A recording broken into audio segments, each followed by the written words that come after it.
The clock on the wall showed 6 in the evening. The last student had just walked out of the building, leaving behind the echo of footsteps and the faint smell of coffee. That was when Chester began his work. He grabbed his mop, filled the bucket with warm water, and started pushing his cleaning cart down the long marble hallway. The wheels squeaked a little. They had been squeaking for 3 years now, but no one ever thought to fix them. No one really noticed. Chester had been working at the Conservatory of Music for 12 years. 12 years of mopping the same floors. 12 years of emptying the same trash cans. 12 years of polishing the beautiful grand pianos that sat in every practice room like sleeping giants. This was not just any school. This was one of the most famous music schools in the entire country. Students came from all over the world to study here. Their parents paid more money in 1 semester than Chester earned in 2 years. These young people walked through the halls with their violin cases and their sheet music, talking about composers with names Chester could barely pronounce. And not one of them ever looked at him. He was invisible, that was the truth of it. When you push a mop for a living, people stop seeing you. You become part of the building itself, like the walls or the windows or the old radiator that hissed in the corner. Students walked past him without a single glance. Professors hurried by, their minds on important things. Sometimes a coffee cup would appear on a table, left behind as if by magic, and Chester would pick it up and throw it away. No thank you. No sorry for the mess. Just silence. He never complained. What was the point? This was his life now. He had made peace with it a long time ago. But there was something about Chester that no one in that building knew.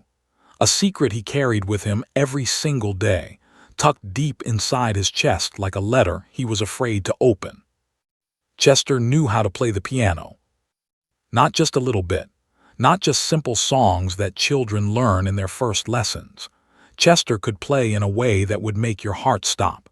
He could play pieces so difficult that even the advanced students at this school struggled with them. His fingers knew the keys like old friends. His hands remembered every note, every pause, every breath of the music. But how? How could a janitor who never finished high school play like a concert pianist? The answer to that question lived in a small house on the poor side of town, 45 years in the past. Chester grew up with nothing. His mother worked 2 jobs just to keep food on the table. His father had left before Chester was old enough to remember his face. They lived in a tiny house with a leaking roof and walls so thin you could hear the neighbors arguing at night. But in the corner of their small living room sat an old piano. It had belonged to Chester's grandmother. She had passed away and left it behind, and nobody wanted to take it because it was broken. 3 of the keys did not work at all. The wood was cracked in several places. When you pressed certain notes, no sound came out. It was, by all measures, a useless instrument. But to young Chester, it was a treasure. He was 7 years old when he first touched those keys. Something happened in that moment. Something clicked inside his brain like a lock finally finding its key. He did not know any songs. He did not have a teacher. He had never even seen a real musician play in person. But somehow, his fingers knew what to do. He taught himself. Night after night, he sat at that broken piano and figured out how to make music. He listened to songs on the old radio and then tried to copy them. He found torn music books in the trash behind the church and studied them like they were treasure maps. He practiced until his fingers ached, until his mother told him to go to bed, until the neighbors banged on the wall and told him to stop. By the time he was 12, Chester could play better than most adults. People in the neighborhood started to notice. They would stop by the window and listen. Some of them cried. An old woman from down the street once told his mother that the boy had a gift from God. Word spread. A teacher from a music school in the city heard about this poor kid who played piano like an angel. She came to visit, listened to him play for 10 minutes, and then sat in stunned silence. She offered to help him apply for a scholarship to a real music school. She said he had a future. She said he could be someone. For the first time in his life, Chester allowed himself to dream. But life does not care about dreams. 1 week before his audition, his mother collapsed at work. The doctors said her heart was weak. She needed medicine, rest, and care. She could not work anymore, and there was no one else. No father, no siblings, no relatives who could help, just Chester. He was 17 years old when he made the hardest decision of his life. He gave up the audition. He dropped out of school. He found a job at a warehouse, loading boxes onto trucks for 10 hours a day. Every dollar he earned went to his mother's medicine, to the rent, to keeping the lights on. The piano in the living room grew dusty. He stopped playing because the sound of it broke his heart. His mother lived for another 8 years after that. She never fully recovered, but she had her son by her side every single day until the end. On the night she passed away, she held his hand and whispered that she was sorry. Sorry that he had given up his dream for her.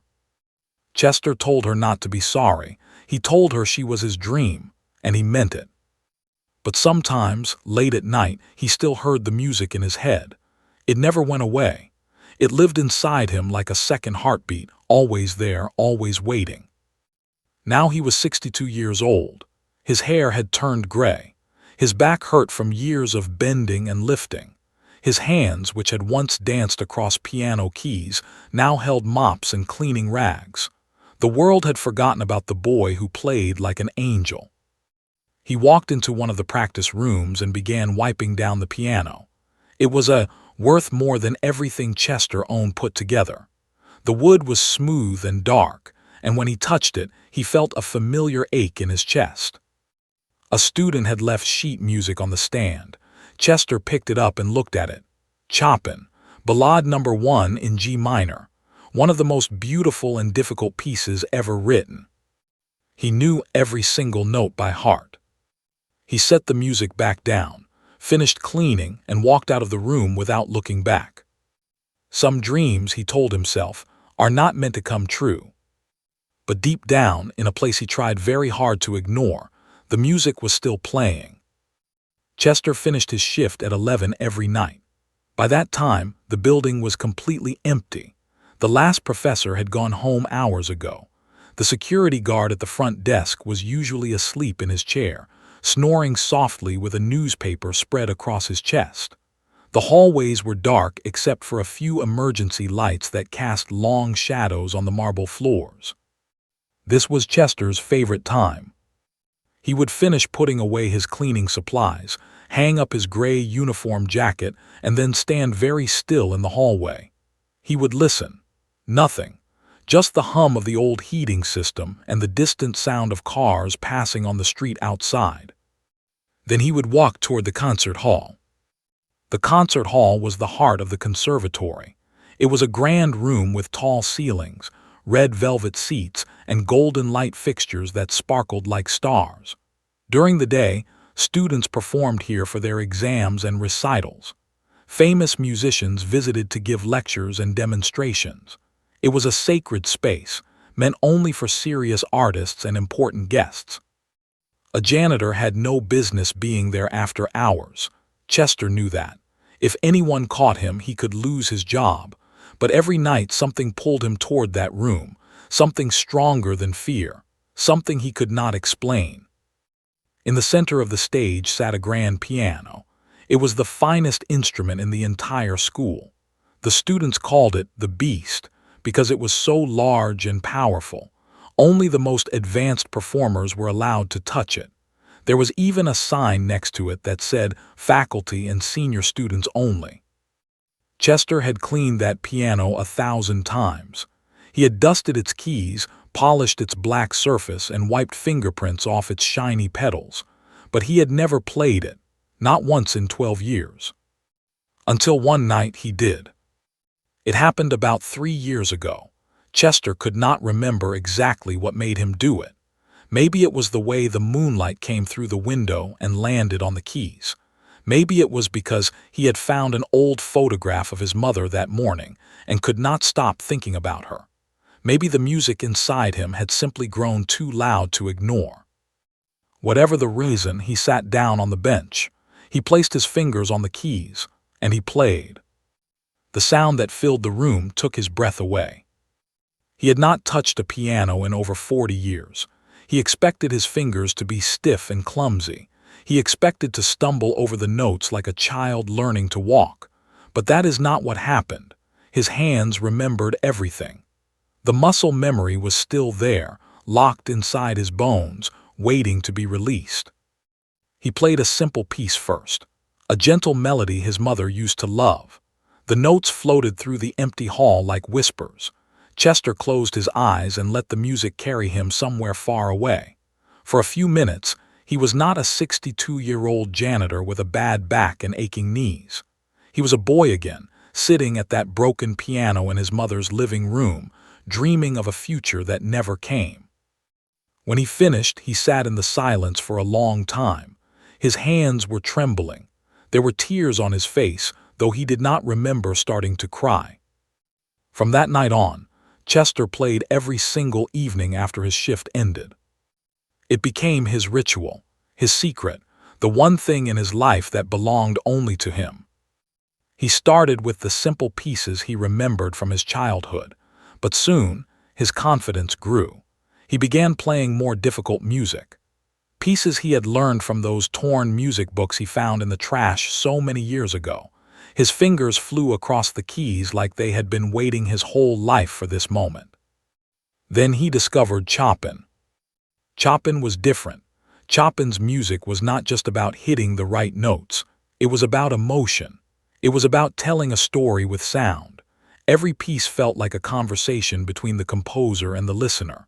The music was sometimes sad, sometimes hopeful, sometimes angry, sometimes peaceful. It was like a whole life contained in a few minutes of sound. Chester fell in love with Chopin the way some people fall in love with another person, completely, desperately, without any way to stop it. He spent months learning the ballads. These were Chopin's most challenging works. Professional pianists practiced for years to master them. Some never did, but Chester had something those professionals did not have. He had lived a life full of loss and sacrifice and quiet pain. He understood what Chopin was trying to say because he had felt it himself. When Chester played the Ballade No. 1 in G minor, he was not just pressing keys. He was telling his own story. The soft opening was like his childhood, full of hope and wonder. The building tension in the middle was like the years of struggle, working endless hours while his dreams faded away. And the crashing finale was like the grief he still carried, the weight of everything he had given up. Sometimes, while he played, he imagined that someone was listening. He pictured an audience in those red velvet seats, leaning forward, holding their breath. He imagined them wiping tears from their eyes, moved by the music in a way they could not explain. In those moments, Chester felt truly alive. But the seats were always empty.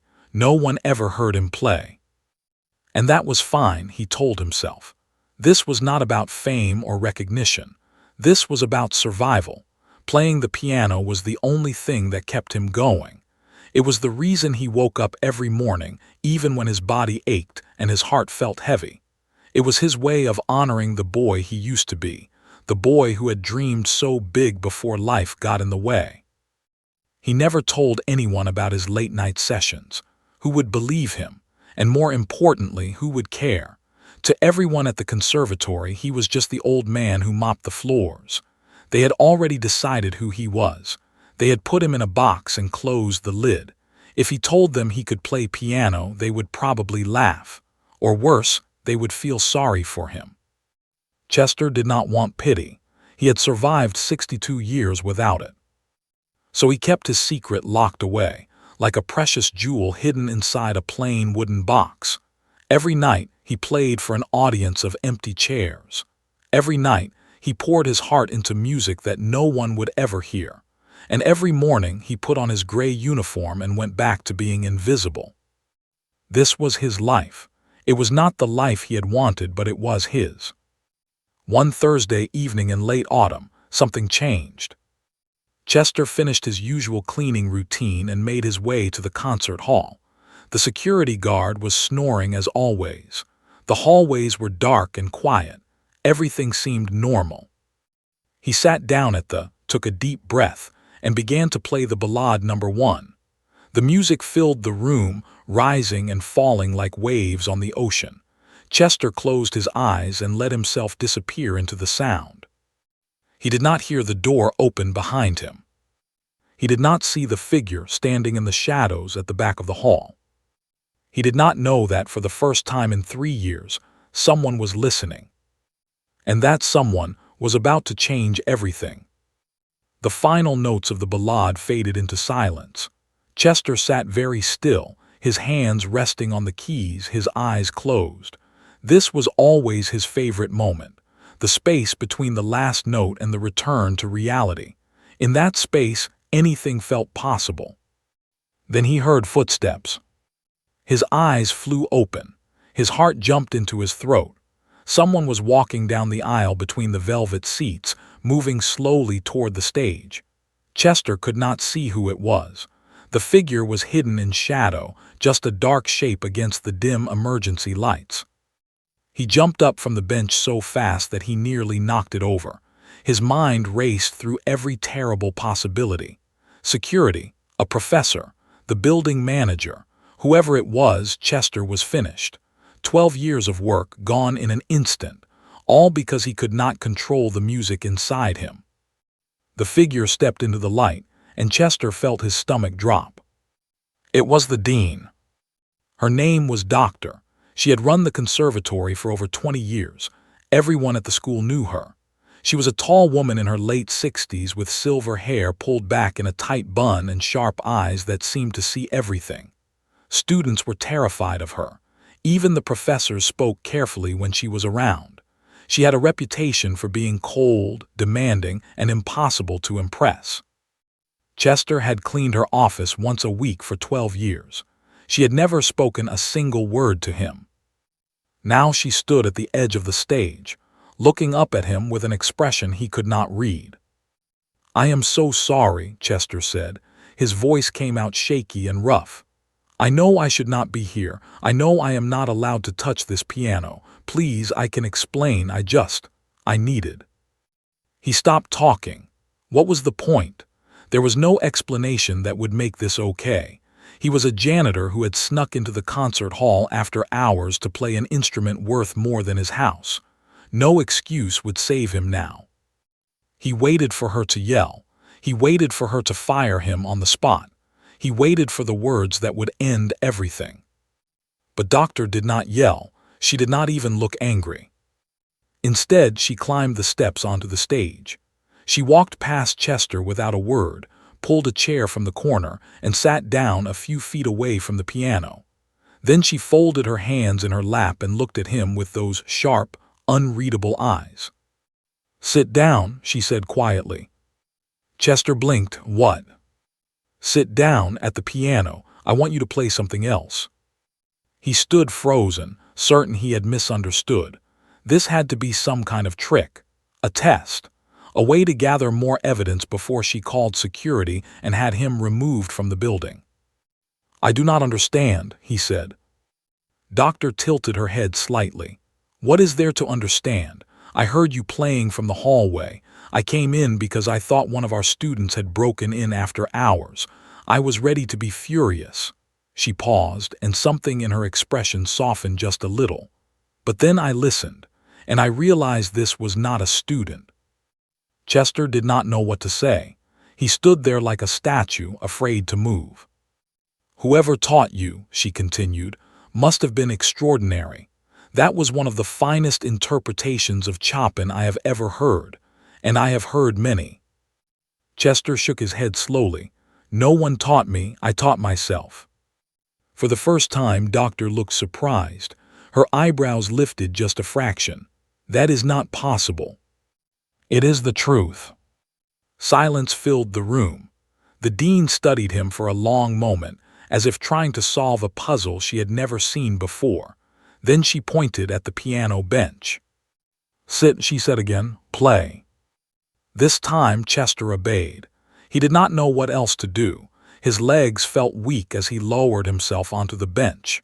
His hands were trembling when he placed them on the keys. He could feel her watching him, waiting, judging. He closed his eyes and tried to calm his racing heart. Then he began to play. He chose this time the prelude in C-sharp minor.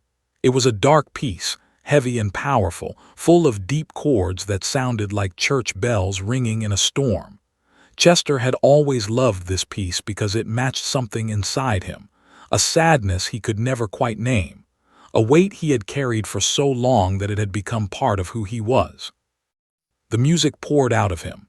He forgot about Doctor. He forgot about his fear, his job, his invisible life. There was only the piano and the sound and the story the notes were telling. When he reached the final crashing chords, he pressed the keys so hard that his shoulders ached. Then it was over, silence again. Chester opened his eyes and turned to look at the dean. What he saw made his breath catch in his throat. There were tears on her face. Doctor, the cold and demanding woman that everyone feared, was sitting in her chair with wet cheeks and red eyes. She did not try to hide it. She did not wipe the tears away. She just sat there, looking at Chester like she was seeing him for the very first time. "Who are you?" she whispered. And so Chester told her. He told her about the broken piano in his mother's living room. He told her about teaching himself to play, about the torn music books from the trash, about the nights he practiced until his fingers bled. He told her about the scholarship, the audition, the dream that had seemed so close he could almost touch it. Then he told her about his mother getting sick, about the choice he had to make, about watching his future slip away like water through his fingers while he worked double shifts just to keep her alive. He told her about the 40 years of silence, the warehouse jobs, the factory jobs, the cleaning jobs, the way he had locked the music away because hearing it hurt too much. And finally, he told her about the night 3 years ago when he sat down at this very piano and let himself play again. By the time he finished talking, Doctor was not the only one with tears on her face. The dean sat quietly for a long time after Chester stopped speaking. She seemed to be thinking very hard about something. Her fingers tapped against her knee in a slow rhythm. Finally, she stood up. She walked over to Chester and looked down at him with an expression he still could not quite read. But it was not cold anymore. It was not distant. There was something warm in her eyes, something almost like recognition. "I have been working in music education for over 40 years, she said slowly. "I have trained some of the best pianists in the country. I have heard talent that would make you weep." She paused. "But I have never heard anyone play with the kind of soul you have. That cannot be taught. That comes from living, from suffering, from surviving." Chester did not know how to respond. No one had ever spoken to him like this. Doctor reached out and placed her hand on his shoulder. It was a simple gesture, but it meant more to Chester than she could possibly know. For 12 years, he had been invisible in this building. Now someone was finally seeing him. "I want you to come to my office tomorrow morning," she said. "Before your shift, there is something I would like to discuss with you."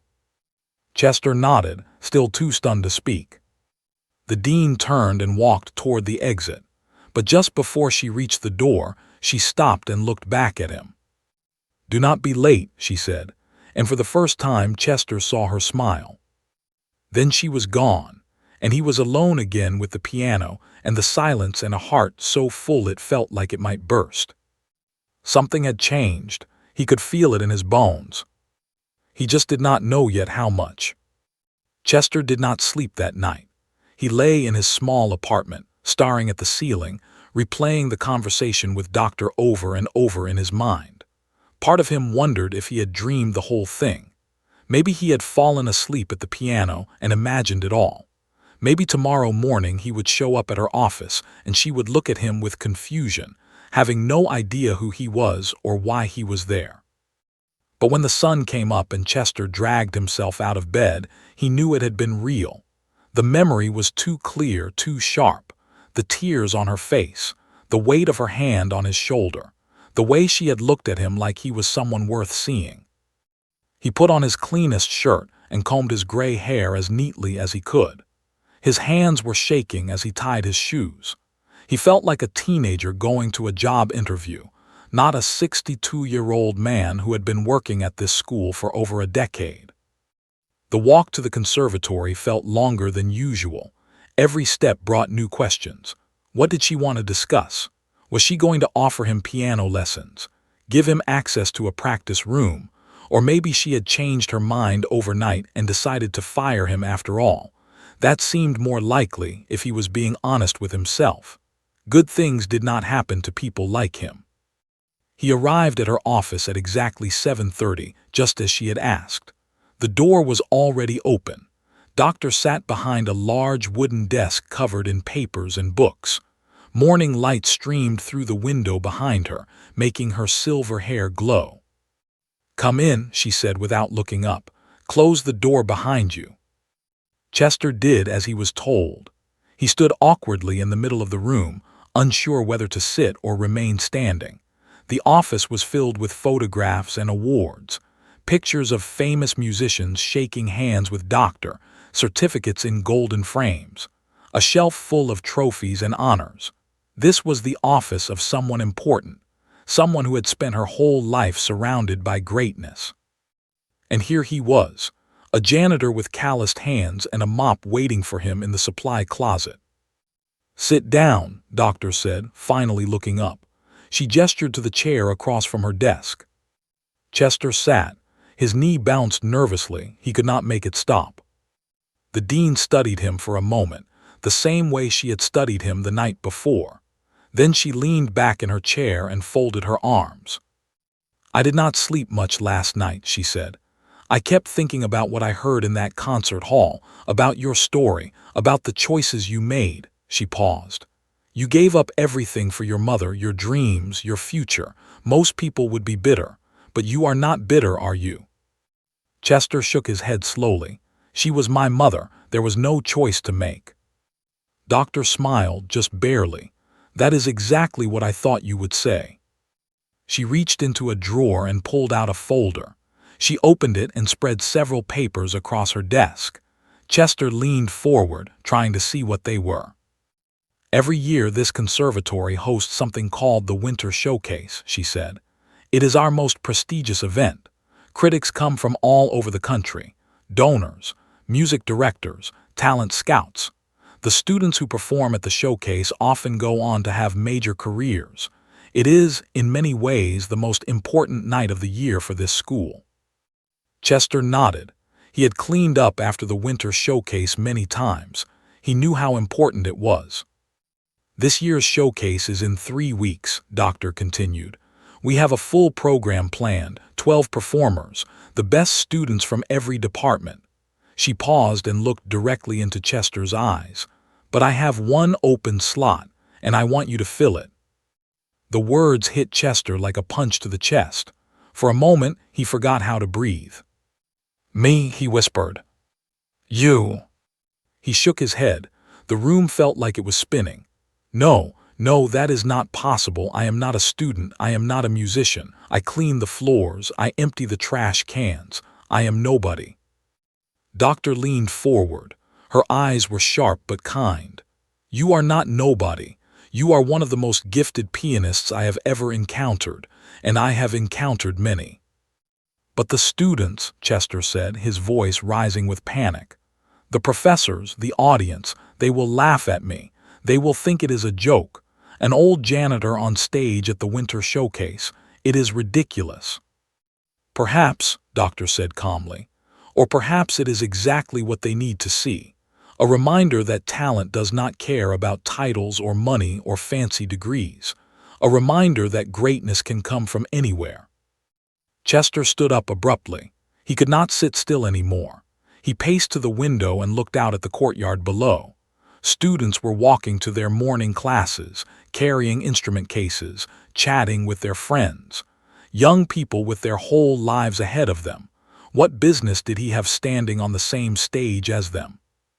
"I cannot do this," he said quietly. "I am too old, too scared.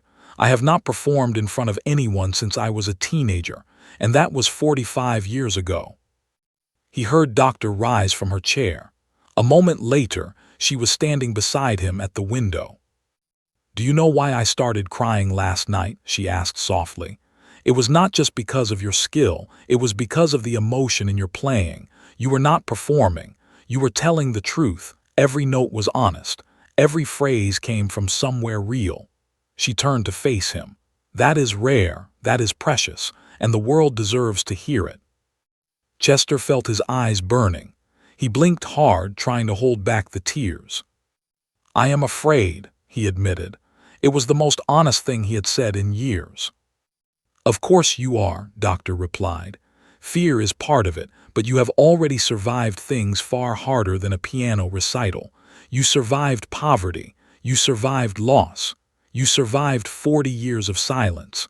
What is one night compared to all of that?" Chester did not answer. He could not.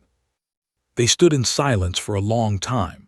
Outside, a bell rang, signaling the start of classes. Life went on just like it always did. Finally, Chester spoke. His voice was barely a whisper. "If I do this," he said slowly, "I have one condition." Doctor raised an eyebrow. "Name it."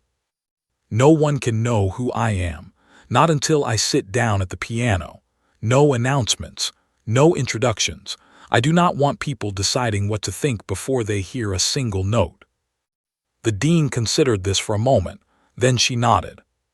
"Fair enough. You will be listed in the program as a special guest performer, nothing more." Chester took a deep breath. His heart was pounding so hard he could feel it in his ears. Every instinct in his body told him to run, to go back to his mop and his cart and his invisible life, to stay safe. But somewhere deep inside, a small voice whispered something different. The voice of the boy who had taught himself piano on broken keys. The boy who had dreamed so big before the world got in the way. That boy was still in there, and he wanted to be heard. "Okay," Chester said finally, "I will do it." Doctor smiled, a real smile this time, warm and wide. "Good," she said. "Now let us get to work. We have 3 weeks to prepare, and I expect nothing less than perfection." Chester nodded, still feeling like he might faint at any moment. 3 weeks. 3 weeks until the night that would either make him or break him completely. He had no idea which one it would be. The night of the winter showcase arrived faster than Chester thought possible. 3 weeks had passed in a blur of practice sessions and sleepless nights. Doctor had arranged for him to use a private room in the basement, far from curious eyes. Every evening after his cleaning shift, he went down there and played until his fingers ached. He played the same piece over and over again. Piano Concerto No. 2, one of the most demanding pieces ever written. Now he stood backstage, hidden behind a heavy velvet curtain, and listened to the sounds of the concert hall filling up with people. Hundreds of voices blended together into a low hum. Chairs scraped against the floor. Programs rustled as people flipped through the pages. Chester felt sick. His palms were sweating. His heart was beating so fast he thought it might burst right out of his chest. He had never been so terrified in his entire life. He peeked through a gap in the curtain. The hall was packed. Every seat was taken. He recognized faces in the crowd. Students he had seen walking past him in the hallways for years. Professors who had never once looked in his direction. Important-looking people in expensive suits, probably the donors and critics Doctor had mentioned. And in the front row, he spotted them. A group of students from the advanced piano program. The same young people who left their coffee cups on tables for him to clean up. The same ones who talked loudly about their concerts and competitions while Chester mopped the floors around them.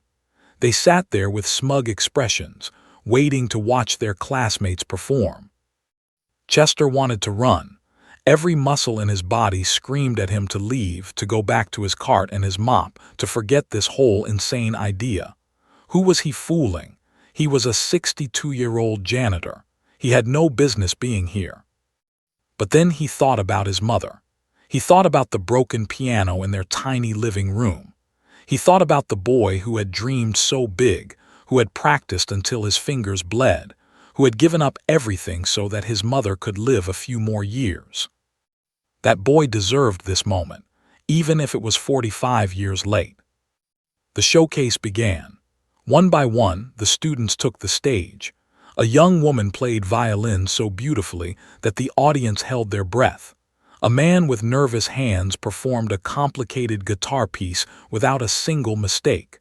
A singer with a powerful voice brought tears to people's eyes. Each performance was incredible. These were the best students in the country, and they proved it with every note. Chester watched from behind the curtain, and with each passing minute, his fear grew stronger. How could he possibly follow these talented young people? They had spent years training at the finest schools. He had taught himself on a broken piano in a poor neighborhood. It was not a fair comparison. Then he heard the announcer's voice. "And now, ladies, we have a very special performance. Please welcome our guest artist to the stage." This was it. There was no turning back now. Chester took a deep breath. He stepped out from behind the curtain and walked toward the piano. The reaction was immediate. Whispers spread through the audience like wildfire. People leaned toward each other, confused. A few of them laughed nervously. Chester heard fragments of their conversations as he crossed the stage. "Is that the janitor? What is he doing up there? This must be some kind of joke." He kept walking. He did not look at their faces. He did not let himself think about what they were saying. He just focused on the piano, sitting there in the spotlight, waiting for him like an old friend. He reached the bench and sat down. The whispers continued. Someone in the back coughed. One of the students in the front row smirked and whispered something to his friend. Chester placed his hands on the keys. They were trembling. He could feel hundreds of eyes staring at him, judging him, waiting for him to fail. He closed his eyes. And then he thought about his mother one last time. He remembered the night she died, how she had held his hand and apologized for ruining his dreams. He remembered telling her that she was his dream, that he had no regrets. But that was not entirely true. He did have one regret. He had never let the world hear his music. He had kept it locked inside for 45 years, too afraid to share it with anyone. Tonight that ended. Chester opened his eyes. He pressed the first key. And the music began. The opening of Second Piano Concerto is soft and slow, deep chords that build gradually like thunder rolling in from a distance. Chester played those chords with everything he had. Each note carried the weight of his entire life. The poverty, the sacrifice, the decades of silence, the love for a mother who had believed in him until her very last breath. The audience went quiet, the whispers stopped, the smirks faded. By the time Chester reached the main theme, something had shifted in the room. People were leaning forward in their seats. A woman in the third row had her hand over her mouth. One of the professors, a man who had walked past Chester 1,000 times without ever seeing him, was staring at the stage with wide eyes. Chester did not notice any of this. He was somewhere else now, lost in the music, lost in the story he was telling. The piece grew more intense. His fingers flew across the keys with a speed and precision that seemed impossible for a man his age. The melody soared and crashed and whispered and roared. It was not just a performance. It was a confession, a prayer, a lifetime of unspoken words finally set free. When he reached the final movement, Chester felt tears streaming down his face. He did not try to stop them. He let them fall as his hands danced through the most difficult passages, never missing a note, never hesitating for even a second. The last chord rang out across the hall. Chester lifted his hands from the keys and let the sound fade into silence. For a moment, nothing happened. The entire room sat frozen, as if no one dared to move. Then someone in the back row stood up and started clapping. Another person stood, then another, and another. Within seconds, the entire audience was on their feet. The applause was deafening. People were cheering, shouting, crying. The students in the front row, the same ones who had smirked at him just minutes ago, were clapping harder than anyone. Chester sat at the piano, overwhelmed. He did not know how to process what was happening. For 12 years, he had been invisible in this building. Now every single person in the room was looking at him like he was someone who mattered. Doctor walked onto the stage. She stood beside him and raised her hand, asking for silence. The crowd slowly settled back into their seats, still buzzing with emotion. "Ladies and," she said, her voice strong and clear, "I want to tell you who this man is. For the past 12 years he has worked at this conservatory. You have seen him every day. He has cleaned your classrooms, emptied your trash, polished your pianos." She paused and looked down at Chester with a warm smile. "Tonight he has cleaned our souls." The audience erupted again. More applause, more tears, more cheers. Chester finally stood up from the bench. His legs felt weak. His whole body was shaking. But for the first time in 45 years, he did not feel invisible. He felt alive. He looked out at the crowd of people on their feet, clapping for him, seeing him, and he understood something important. Some dreams do not die. They just wait. They wait for the moment when you are finally brave enough to let them out. And when that moment comes, they shine brighter than you ever imagined.